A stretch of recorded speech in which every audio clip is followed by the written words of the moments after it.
mbalimbali. These are the informal crossing sectors, na tumekuwa na training ile ilifanyika Kisumu. Tulitrain public health officers, tulitrain CHAS, na pia timu ya county commission ilikuwa represented pale, na tumeweka mikakati kuanzia Usieko mpaka Teso North.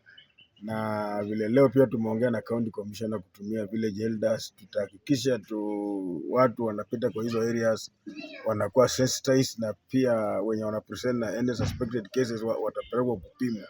But tumeendelea kuweka mikakati, na pia partner wetu wamekuja AMREF, tunataka tudeploy watu pale, na pia tuliweza ongea na wenzetu wa Uganda, pia wameweka watu wanaitwa VHCs pande ya Uganda, na Kenya tunaweka CHPs, so that kila mtu anapita pale anahamasishwa, na pia tunaangalia dalili yake.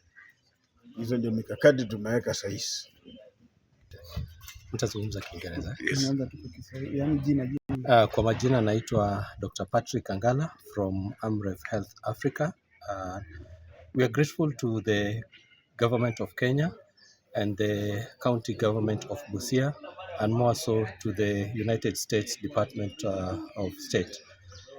This is because as AMREF Health Africa, we work together with counties to ensure that our counties are prepared in the event of any outbreak, and are also ready to respond to any outbreak within the country. We do appreciate the county government of Busia, because we believe in co-creation with the counties, co-implementation, ensuring that we plan and we implement together with the counties, because the counties are at the core of the health fraternity for AMREF. Therefore, in this engagement, as AMREF, we are supporting 4 key pillars. We are supporting surge deployment, that is ensuring that the healthcare workers have the capacity to screen and to detect for any outbreak. We are also supporting invention, prevention, and control, ensuring that waste management is adequate within the counties. We also support RCCE, just to work with the communities on reduction of risk related to communication.